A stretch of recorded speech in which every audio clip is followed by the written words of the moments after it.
ब्रह्मा बाबा की याद दिलाती, वाह यज्ञ इसने ही बनाती, ये साकार स्मृति। अब मैं आपको एक घटना ऐसी सुनाती हूँ जिसमें बाबा रमणीक भी थे। एक बार हम लोग कानपुर से बेंगलोर शिफ्ट हो गए थे, तो बेंगलोर से हम लोग 7 कन्याओं का ग्रुप हृदय पुष्पा दादी मधुबन में लेके आई बाबा से मिलाने के लिए। तो हम 7 कन्याएं, बाबा की जो गद्दी है ना, बाबा के कमरे में गद्दी देखी है ना सबने, हम पतले पतले थे तब, ऐसे 7 कन्याएं हम उस गद्दी के चारों ओर बैठ गए। बाबा एक एक से मिल रहा था और एक एक को उसके लिए श्रीमत डायरेक्शन दे रहा था। जो मेरे से सीनियर थी उसको बोला, तुमको पढ़ाई, बच्ची बीकॉम फीकॉम करके क्या करेगी, मुरली में भी आता है, बीकॉम फीकॉम करके क्या करेगी, उससे छुड़वा लिया। और मेरे को बोला, बच्ची तेरे को पढ़ना है। इतने में बड़े दीदी आए, दीदी मनमोहिनी। दीदी ने हम लोग को बाल्यकाल से देखा था, तो दीदी ने कहा, बाबा ये फलाने की बेटी है और ये इंग्लिश में भाषण करती है। बाबा ने कहा अच्छा। बाबा ने कहा, बच्ची आज तुम भाषण करेंगी? तो इनोसेंट, मैंने कहा हाँ बाबा जरूर करूंगी। बाबा ने कहा किस टॉपिक पे करेंगी? मैंने कहा बाबा जो टॉपिक आप देंगे उस पे करूंगी, जैसे बहुत होशियार हो, जो टॉपिक आप देंगे उस पे करूंगी। पता ही नहीं था ना, इतने बाबा बाबा है, भगवान है, और हम तो बाल बुद्धि हैं उनके आगे। लेकिन वो भोलेपन से हमने कहा बाबा जो आप कहेंगे। तो बाबा ने कहा बच्ची वर्ल्ड पीस पे करना, ठीक है। जब मैं बाबा के कमरे से, बाबा ने कहा बाबा सुनेगा। जब मैं कमरे से बाहर आई बाबा के, तो मुझे रियलाइज हुआ कि मैंने बाबा को क्या कहा कि मैं भाषण करूंगी और बाबा सुनेगा। ये नहीं हो सकता, मैं नहीं करूंगी। लेकिन हमारी टीचर थी रोजी बहन। रोजी बहन बहुत स्ट्रिक्ट टीचर थी। तो रोजी बहन को मैंने कहा, रोजी बहन मैं तो भाषण नहीं कर सकती, मैं बाबा के आगे भाषण करूंगी, बाबा सुनेंगे। इम्पॉसिबल।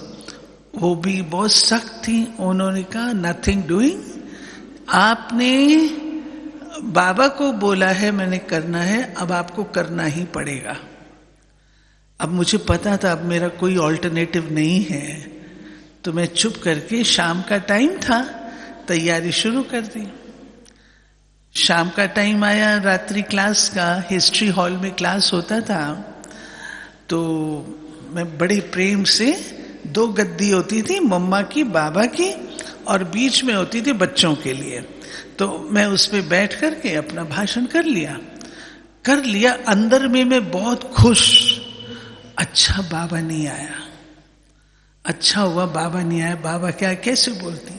परंतु जैसे मैं भाषण करके नीचे उतरी, तो नलनी दीदी है ना घाटकोपर वाली, और लता दीदी सूरत की, दोनों बैठी थी। कहती हैं तेरे को पता है बाबा ने तेरा भाषण सुना? मैंने कहा है, कहाँ से सुना, मैं तो देखा ही नहीं। तो कहा ये पहली खिड़की जो है ना हॉल की, हिस्ट्री हॉल की पहली, बाबा उसके पीछे खड़े होके सारा सुन रहे थे। तो बाबा आए, अंदर आए। बाबा के आगे कैसे बोलेंगे, तो बाबा भी सोचते होंगे ना, तो बाबा पीछे खड़े होके सारा सुना। जब अंदर आए बाबा, बाबा ने शाबाश भी दिया, करेक्शन भी दिया, और बाबा ने वर्ल्ड पीस पर समझाया भी। मुरली बाबा की उस पे चली। उस दिन से बाबा ने मेरा नाम रख दिया इंग्लिश वाली।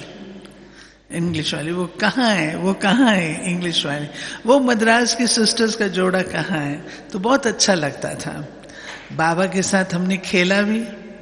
जो ब्रह्मा भोजन होता था ना, आजकल तो वो चीज नहीं है, लेकिन जब शुरू में थोड़े बच्चे होते थे, तो ब्रह्मा भोजन के बाद वहां पर पान सुपारी होती थी। अब आप सोचेंगे पान सुपारी बाबा खिलाता था? वो पान सुपारी क्या होती थी? इतना सर केले का टुकड़ा और एक फल सेब का और छोटा सा एक पीस और एक कुछ संतरा होगा, कुछ अनार होगा, कुछ थोड़ा थोड़ा, ये है पान सुपारी। और बाबा हॉल था तब, वहाँ नहीं तो हिस्ट्री हॉल में बाबा बैठते थे। तो फिर कल्चरल प्रोग्राम होता था।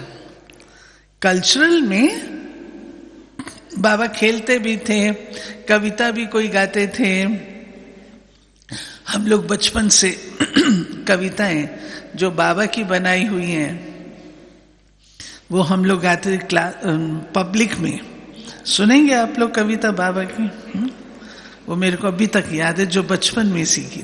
प्यारे बच्चों धारण कर लो मीठे गीता ज्ञान को, योग लगाओ बनो देवता, तजो दे अभिमान को।